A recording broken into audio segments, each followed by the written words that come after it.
Welcome to our COREnology podcast. We are so happy to be here today, and I am delighted to have Andrew Howell with us. He is one of our founders, and I've gotten to know him over the last couple of years as we work on COREnology together.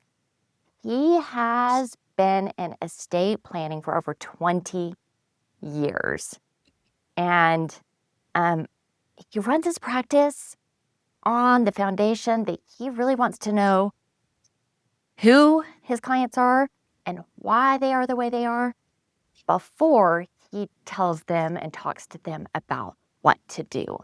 And this premise is what has really helped him write multiple books that has inspired COREnology. And he speaks all over the nation, which is awesome. And all of that information put together, I like to remind everyone that one of the premises is that we have learned that families that are most successful in wealth transfer know who they are, what they value, and what they believe. Then they learn to communicate about those things. And so, Andrew, we could say that you're not just a founder, but you're a client. That's a joke Yeah. because somebody told me to tell a joke. So yeah, I'm not funny. It's okay. So No, we definitely are clients. I mean, our law firm, is a licensee of COREnology because we use this with our own clients. mhm, It really is a big differentiator. There's a lot of state lawyers to work with that are fabulous throughout the country, but if you can make that personal connection with the family, you're doing better than 98% of the other tax and estate lawyers throughout the country. So yeah, we're believers. I practice what I preach for sure. yeah, well, and I definitely want to talk about how this affects the family. But when you say that, I'm just curious what you've seen differently because you're using COREnology in your practice. Just a little side note, because it is such a huge piece of who you are. Well, from an economic standpoint, I think if I get in front of a client and talk with them about potentially helping them, I believe my closing rate right now is about 98%. That's So incredible. 98% of the clients that I meet with wind up working with me to do the planning. And I think I just think it's a fresh environment because the client doesn't come into my office and the very first thing I ask him, I promise you, is not what is your net worth, right? I need to know what the client's values are, what their family is trying to accomplish. And I mean, that's then becoming the centerpiece of whatever I try to construct for them or architect for them, right? We use this Right, analogy that most estate plans are built without any kind of blueprints. I mean, imagine mm, building a house without really understanding the goals of what that house was going to accomplish and be used for, right. and how many bedrooms were needed, and all of these various things. And one of my biggest criticisms of my colleagues in the estate world is they have a very cookie cutter approach. They just, Mm, it's a trust mill where they run a client in, they right, tell the client what they need to have without listening to what the client wants. They pump them out a bunch of really, boilerplate standard documents. And then, the client's estate plan is basically identical to their neighbors.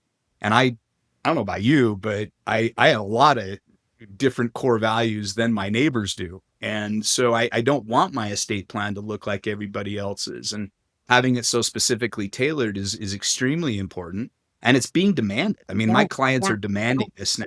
I don't have a choice. And so this, what COREnology, right, is so fabulous in doing, and I know I'm preaching to the choir with you, Gretchen, here, but it's so fabulous at creating such an easy tool for you to identify all of those things. Mm, And it takes it out of the worry of the client and all the stress about how to communicate these things with your family. And it's just a plug and play kind of a yeah. thing. Yeah, it's fantastic. Well, help me understand, how do a family's core values actually and their culture actually impact the success of the wealth transfer that we're talking about? Yeah, it's such a great question because it impacts everything. And Mm, what most families don't understand, or maybe they do on some sort of subconscious level, is values within the household are directing the family, Mm, whether they like it or not, whether those values have been identified, whether they're positive values or negative values, right? We always talk about these positive core values, honesty and integrity yeah. and all of these things. Well, to every positive one, there's a negative one. Mhm, And family culture might be operating more under what might be called perceived values, mm, right? What do the kids perceive the values of the family to be? And through action, some of that may have been identified, right? A family's very religious and they go to church. And so the kids, of course, just observe that this is an important part of their family yep, culture. So the importance of understanding core values, not perceived values, right? yep, Is that now you actually know what that person or what makes that person tick is probably a better way to say it. Because what we put out to the world is not necessarily what we desire or think or value in our lives. And I mm, I think very very few families, and I know this just from dealing with this over the last 10 or 12 years that we've been really focusing on this within our practice. Nobody can articulate that. right, um, right, I mean, you and David can do that because you guys have gone through this yep, process. yep, You can tell me what his values are, what yep, yours are, and so forth. Kids are, and we can do that within our family. But who does this? right, I mean, yep, as far as totally, I know, I mean, families are just they're not talking anymore. I mean, yep, they're just becoming more and more distant, and everybody's on their devices, and these values that your kids and family members are going to absorb, they're going to come from somewhere. right, And do you want it coming from a very well structured, positive environment in what are the positive values of the family? And then what that allows is just ease in everything after that. mm, Once those values have been identified, I know what I need to do. I know what, yep. It gives tools you and purpose. trusts and all things that I can do. I know what I got to build and which tools need to get us there. And it allows every other aspect of, let's say, maybe their financial life, Mm, right? What do they want to invest in? Where do they want to put their hard work? Well, base it on the core values. What do they want to do in terms of philanthropy? Let's say if they're putting something above the family, well, how can that philanthropy support that core value yep, and then or those values? And then, like, we've even talked about this with some of our clients, right, where they can do their whole family reunion and have it all structured by a travel agent based upon those values that they want to have exemplified within their family. So it is a critical part of it. yeah. And people have to realize that it is affecting their family values. These values are affecting Mhm. their family one way or another. Well, and as you mentioned, perceived core values, it made me think of a conversation we had the other day about AI and the computer and online is perceiving you have certain values, whether or not they are. I am pretty sure that Instagram believes I'm a bride because I get bride Instagrams. I think the dresses are pretty, so I look at them, and so it tells that again, I'm a bride, I'm a bride, I'm a bride. But is that Yeah, the I'm a little value? worried. Is it really? Yeah, I'm a little worried. I'm a little worried about what Instagram and these reels Yes, suggest as my yes. next video. But I don't know about you, but what's even scarier are what my friends and family now send me these Mhm. videos to watch because Yeah. it tells me what they think my personality is. So anyway, but yeah, that's kind of a funny take on society these days. Instead, you can say, I clearly have defined my top core values, and let me tell you what matters to me. And then if I don't actually, if you don't think that, then let's have a conversation about why and the background behind it and what we can do to have it become our guiding light in our family. It's huge. I mean, I wish I had done this with my Mm, dad. I yeah. lost my dad a few years ago, and I couldn't tell you what his top Mhm. core values are. I mean, I could perceive what they are, and Right. we didn't have the Yes. greatest relationship all the time, and so some of those are actually negative values that I perceive Right. on him. My kids know. My kids know my 5 core Yes. values. I mean, like, I tell this story, people know nobody believes me, but one of them is honesty, and I mean As a this, and it lawyer. sounds strange.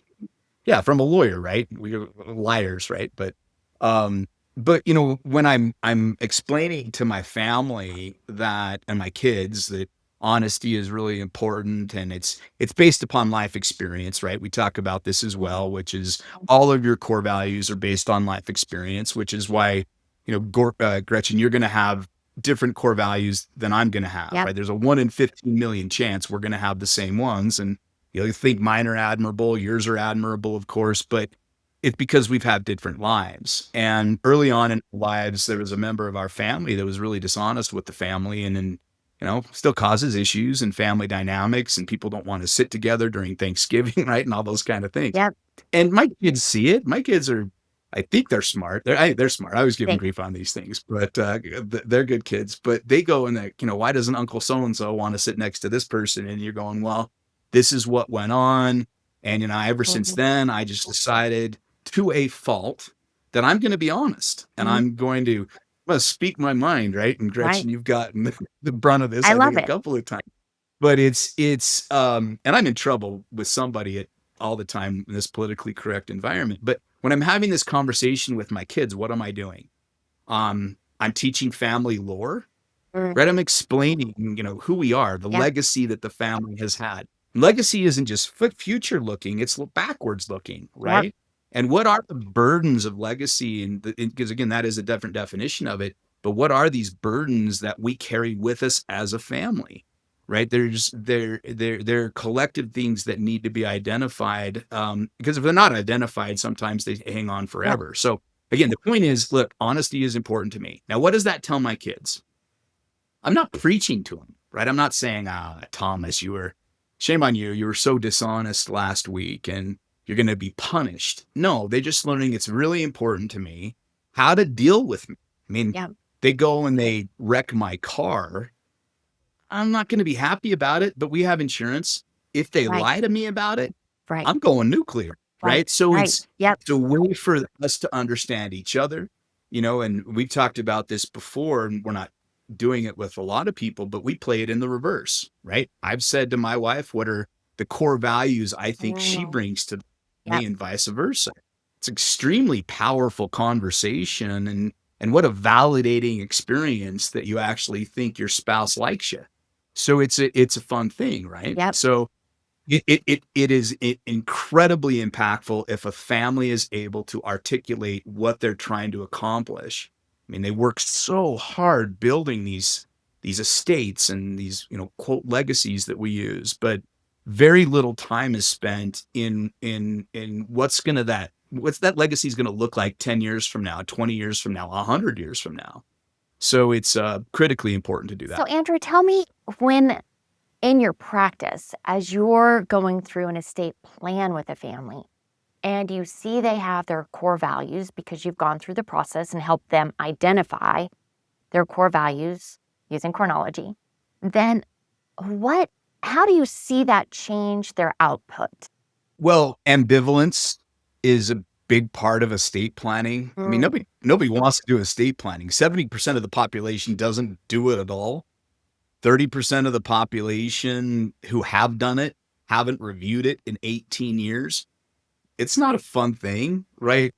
You'd rather spend a Monday morning talking to probably anybody but a blood-sucking lawyer about death and taxes, so it has a tendency to get put off. So when the family takes a different approach and they say, okay, what we're going to first do is identify our values and our Mhm. core values and Yep. what we're trying to accomplish. And the family is engaged, and, they have the connection now with, we're building something to the broader sense. It's just not mom and dad as king and queen over the family dictating where everybody's going to do. We have a sense to plug in, if you will. We can participate, right? We can add to it. Now, all of a sudden, that's motivation. And, if the parents are going, we don't just have to meet with that lawyer again and decide who the guardians of our kids are going to be, which is critically important, Yes. right? I don't want to downplay Yes. that. But if the meeting into the lawyer is, look, we're going to talk about the core values of our kids today and how we can implement that into the legacy planning that we're Mhm. doing. I mean, 20 years from now, or 20 years after we pass away, how are the kids still together having Thanksgiving dinner? Can Mhm. we create cohesion through the use Yep. of, philanthropic things and gratitude type of things that are above the family themselves? So they're they're engaged. It makes it much more likely for the plan to get completed. Mm, It makes it more likely for the client to stay engaged through the process, which yep. always results in a better outcome. It also makes the client much more willing to update. Mm, mm, yep. Personally speaking, selfishly, this is a way for me to keep in contact with my clients. Mm, Right? I'll contact a client and I'll say, look, it's been a year since you and your family went through COREnology. Remember, we talked about life experiences. It changes your core right, values, and core right. values Yep. will change over time. My core values at almost 50 now, almost 50, not quite there, but almost 50, are a lot different than my core values when I was 18. Yep. Right. So it allows to track the evolution of the family. And then I like it. it becomes a family anthology, right? If Mm, you sit there and you say, okay, a family has done this every year, maybe not every year, let's be realistic, but maybe they make it part of their family yeah. reunion that Yeah. every year we're going to update this. Think about that. You have 20, 30 years of core It's true. values and the reason of that life experience creating that. And I would kill for that for like my grand. 100%. It was so interesting. Well, and I'll tell you, my family just did it again, and all of us had one value change at least. And it was a great opportunity to say, what happened? What, did I miss Yeah. something? How are you thinking differently? What's influenced you? My son, his number one core value was justice, and now it's forgiveness. And I was like, talk to me about that. And he's like, I just think the world would be better if we were all forgiving each other, and everybody deserves a second chance. And so these are concepts he's thinking about. I didn't know. And it gave me an Well, opportunity to I learn love him better. that personally. I mean, forgiveness just in general. I mean, I have that. Yep. I've told the story to you before of the presentation that I did, Mhm. and the guy had his as forgiveness. So now you and your son and this guy are the only two I've ever seen as that being the top core value out of now what 3,500 people that have done it. So but isn't that telling? And then it allows So him to interesting. tell you amazing story, and you're learning what a incredible person that you've raised and a heart that wants to think that way. It's just I don't know. It's touchy-feely, yeah, and It it's weird for is.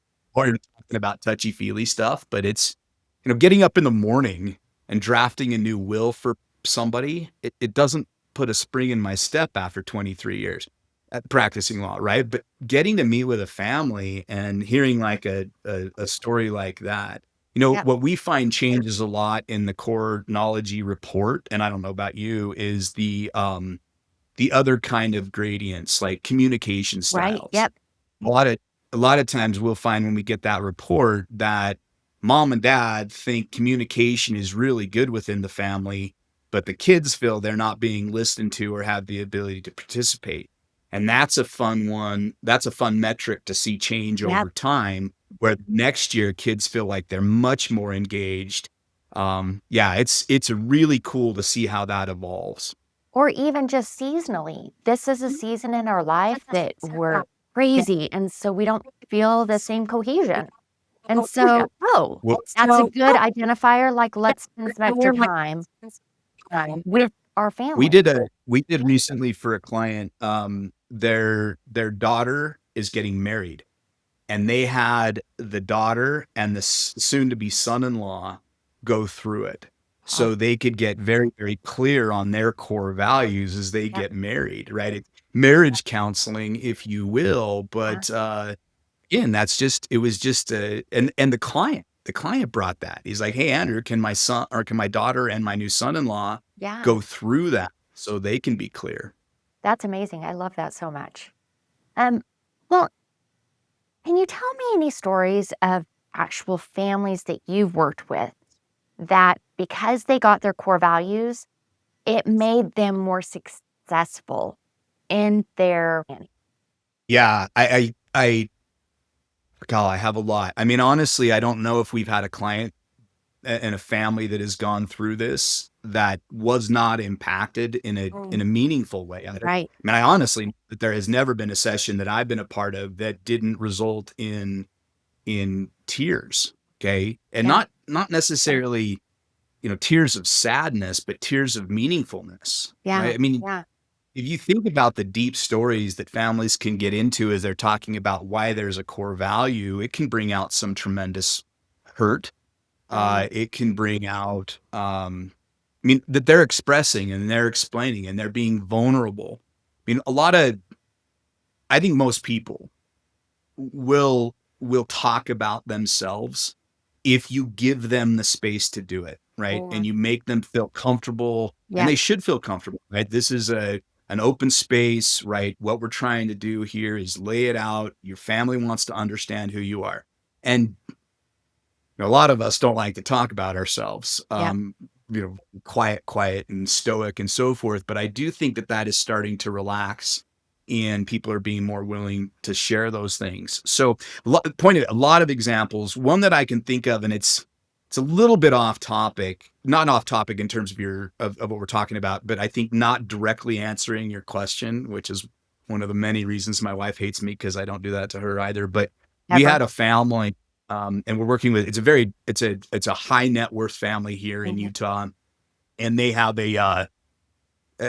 just a charitable donation program that their financial planners have set them Yep. up, and they have their private foundations and all of those various kind of things. But they also just write checks to universities and ballet companies and things like that. And I think it totals about $10 million a year in Okay. just money out the door to charitable causes.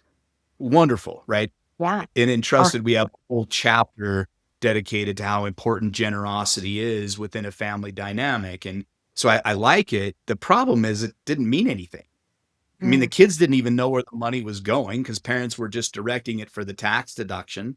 yeah, It lost its power. I mean, $10 million of power every year. crazy. And, a lot of these kind of high net worth families, unfortunately, face is if there hasn't been a lot of effort put into preparing the next generation for wealth, right? Most preparation is the wealth for the next generation. You Mm, do find kids that go off the rails, right? We yeah, have higher drug dependency issues mm, there. We have a lot of failed business attempts because they just don't put a lot of heart and soul into it. They're yeah. throwing money at it. So anyway, we had it with this family, and I would say they had 7, if I remember. We're at the grandchild level now. Kids that were just not living the life path I would want my children to live. Yeah. Again, dependency issues. There's one that was living on the streets because the parents had kicked him out and said, "Look, enough of you. We've had enough." I mean, really negative things. So what happened is we came in and we said, look, let's do the core value assessment and get all of course these 7 kids did not participate. And families need to identify that, right? Some Right. aren't going to want to Right. do it, and what are you going to do in that scenario? And so this family just said, okay, they don't want to participate, they don't have to, but everybody else is going to participate.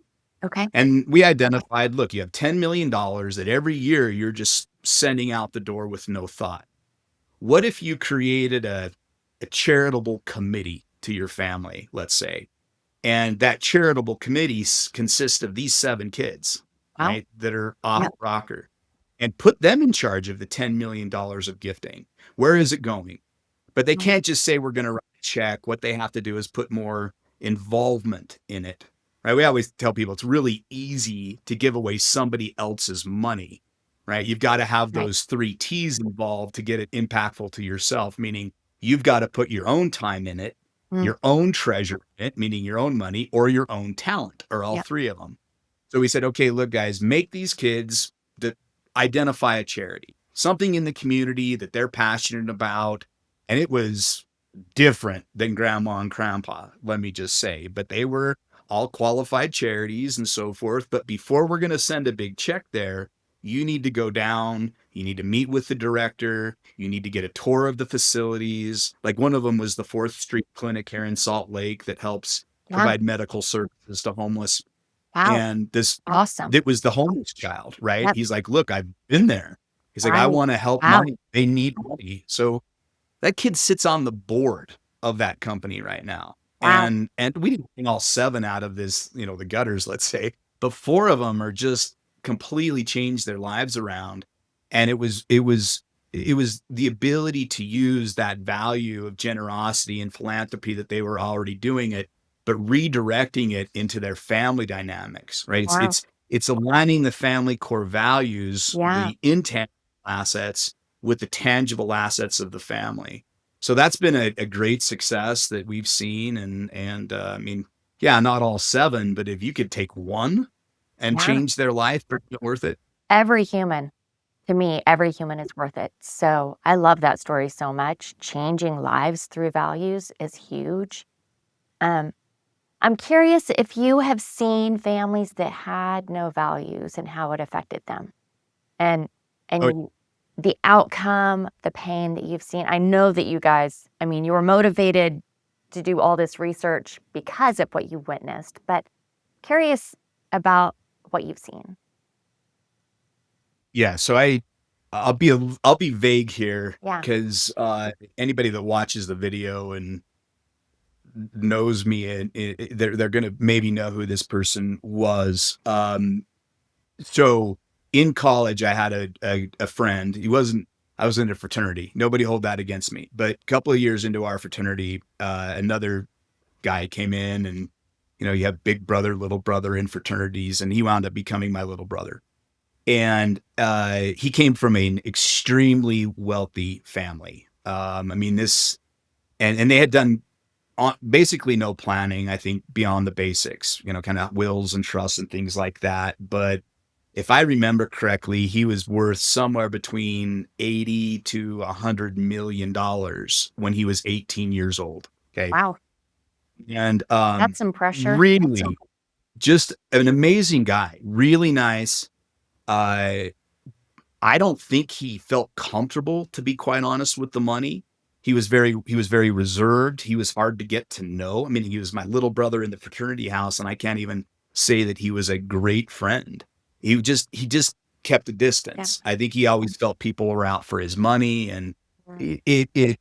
it affected his entire life. I mean, now granted, in college it was fun. I liked driving around in his Ferrari with him, but of course I was 20. I was an idiot. But, fast forward and he honestly, he passed away a couple of years ago. I'm not gonna indicate why, but it wasn't of natural causes, let's Mm. put it that way. Right. Luckily, it also wasn't, um, suicide, which I think is a whole 'nother tragedy in and of itself, Yeah. but let's say his life went down a path that he woke up or he didn't wake up one morning and his maid found him alone with his two dogs beside him. And yeah, he's got $100+ million in the bank, but that's a tragic life, right? He Yeah. never got No married. purpose. He was always worried that people were out for his money, and that maybe they were because that's kind of what he put out there.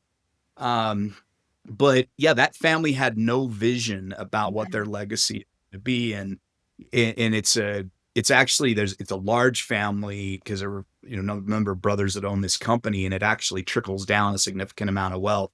And I think almost all of them are somewhat off the rocker. So Mhm. it's a sad tell. I mean, we That all is hear sad. it, trust fund babies. Now we say this a lot, or I say this a lot, because it was a favorite saying of my grandfather's, Mm. which is to be truly happy in life, you have to have three things, right? You have to have something to do. Mhm. You have to have something to hope for, and you need to have somebody to love. Mm. Okay? Yep. Truly happy. This guy didn't have any of them. They Yeah. didn't have anything to hope for, That is right? tragic. He'd throw money at businesses. He didn't have anything to do because he had enough money, like Warren Buffett said, that he could do nothing, Right. right? And he never brought that significant person into his life. Um, he didn't have, I mean, even if you say your marriage doesn't work out and yet like I have children, I still have somebody to love, Yeah. right? I have those Yeah. three Yep. kids that forever will die for. And he didn't have those things. Anything. And I put myself in his position and I go, what a dark world Mm. that would actually be. And maybe I would also turn to, you know, Whatever it is. to help Yep. medicate myself. So again, I think that is a tale Yeah. that we've all heard, right? Yeah. Where Yep. we some, these lottery winners that just come into these huge windfalls of money Yep. doesn't make them happy, No. right? They don't have direction. Well, and I think that clarity of core values also gives clarity of purpose. And so it is a starting place for answering those questions. And I love that you just brought up your grandfather because I've heard you talk about him before. And he was a huge influence in your life. Talk about legacy and purpose and values. I would love to wrap up our session in you telling me a little bit about how he influenced your life through his core values. Yeah, wow. Okay, so I have That's to a big apologize if question. I get emotional. Yeah, because I wasn't expecting that one, but so my parents were divorced when I was, pretty young. I was 4 years old, and, I still had a relationship, of course, with my dad, but he got married a year later, and, I loved my stepmom. I lucked out with both of my step parents, to be honest, great people, but they had their kind of own family Yeah. dynamic, and I see it a lot of times in divorce situations. You do have a tendency to be closer to your mom's dad than, like, your dad's side of the family for whatever reason, but, my grandpa was much more, let's say, of a male influence in my life than my dad was. And Yeah. he was born in Rexburg, Idaho in 1918 to a fur trapper, my great grandfather. And he was poor. I mean, he hated it. Mhm. I mean, really wanted to get out of it, worked hard, graduated valedictorian from the University of Utah, Wow. and then went to Harvard Law School. And Wow. he was an estate lawyer, doing what I do, and his clientele included people like, the whole Browning family, and he worked on the Disney estate and, big clients. Yep. But one of his core values in raising me, because my mom's an only child, so he didn't have a son. So I was raised like his son, and he was old school, okay? And you should be working. And so one Yep. of the things, work ethic, he put that in me. I mean, he had his foot up my butt my whole life, right? I mean, it was, and I despised him sometimes growing up for it.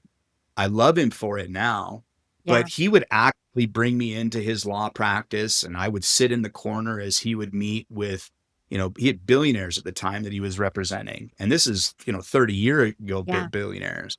And what I would watch, I would observe him just having conversations. What is going on with this asset you bought? How are we going to fit it into your plan? How are the kids going to be involved?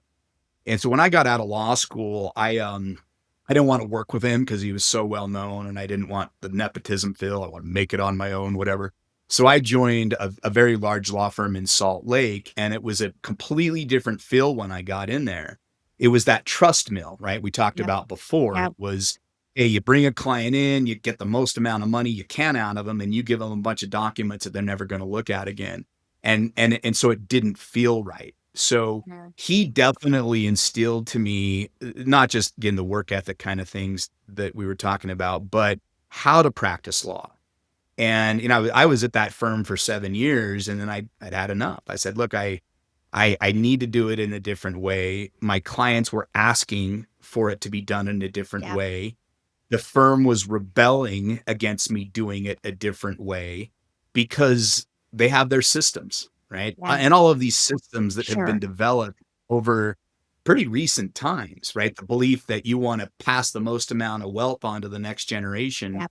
with no consequence on what that wealth might do. And I just don't see any of my clients asking for that any longer. Yep. So the legal profession is an anchor to the past, and Yep.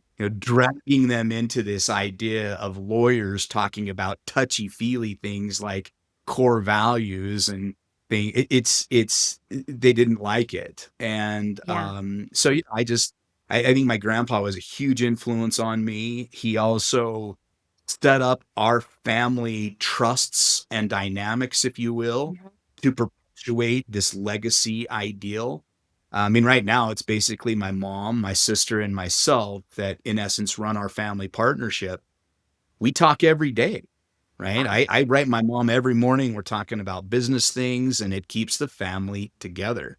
It creates that cohesion, and I am deeply grateful to everything that he did instill in me. And probably the greatest thing is how our family is operating right now, 20 years after he Yeah. passed. He passed away in 2006. Well, that's incredible. And I love that really his legacy of teaching you to care about the who and the why of the human drove into who we are of helping people identify their core values and using those in their life. So COREnology, in essence, is part of his legacy. So, and I just put that together as we're talking. So what a great Well, story no we have. question. Yeah, no question. I mean, I tell the story, I think, in the book of him setting me straight one day. I mean, I'm happy to tell it as well. Please, It please, of course. is it true. 99% of my stories, Gretchen, are true. This one's true.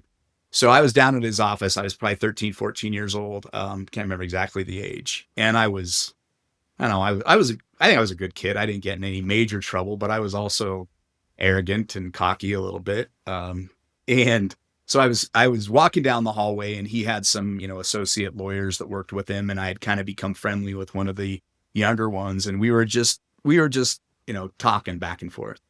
And I didn't even know my grandpa was behind me in the hallway, but I made some stupid comment to the effect that we were well off or rich or whatever. And now my whole life, my grandpa, I'm 5'9" on a good day. My grandpa was 6'2", big man, ex-military, all this kind of stuff. And never laid a hand on anybody our entire lives. I never saw no anger, no violence from him one bit Yep. until this. Okay. And I feel his hand, and he had these enormous hands that go on the back of my collar. And I always made me wear ties and everything like that, of course, to the office. And I feel it, and I feel my feet leave the ground. And the next thing I remember is I'm landing. He just kind of tossed me into his office, slammed the door behind him, and of course the whole office watched it all happen. I kind of, dust myself off, get up. He sticks his finger right in my face, and he says, "I want you to understand something, Andrew. I'm rich. You don't have shit." And that stuck with me my entire life. I promise you, Gretchen, I think about that every day. And even though at this point in time in my life, I'm doing okay. And I shouldn't lose sleep over finances, but of course I still do. But I have that in my brain. That Mhm. look, you need to be productive, work Yep. ethic. And in fact, yesterday I had a cancellation, a reschedule of a client in the afternoon. So I had like 2.5 hours not knowing what to do. Yes, And I I know. drove the office staff crazy. I'm writing emails, and I'm like, what can I follow up on here? Tell me what I can do. And so I think that's the last time they'll leave an empty place in my calendar. Right, because I got multiple texts and emails from you, which was Yes, you did. awesome. If you were being That productive, it Out was to wonderful. David, right? Yeah. Yeah, no, you Well, brought up a good, because that, David, and he has his whole yeah. story of how he came to, where we're basically simpatico on these ideals. Mhm. And again, completely different human experience, but I think Yep. he came to the same point, which was we were just fundamentally not doing what our clients wanted to do.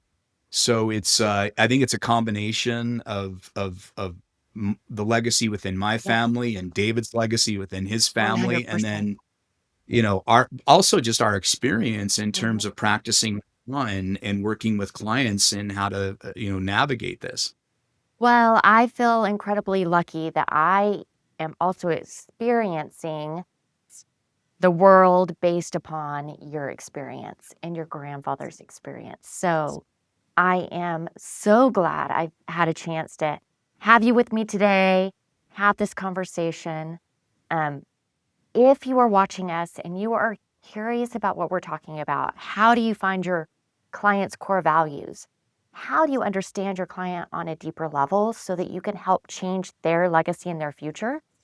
Give us a call, COREnology.com, or email me, Gretchen@COREnology.com, and we would be delighted to help you. Thank you so much for being here, Andrew. And I Yeah. am So, looking forward to seeing you soon. yeah, I'm sure we'll see each other very soon. But thanks so much, Gretchen. All right. Okay. Well, that's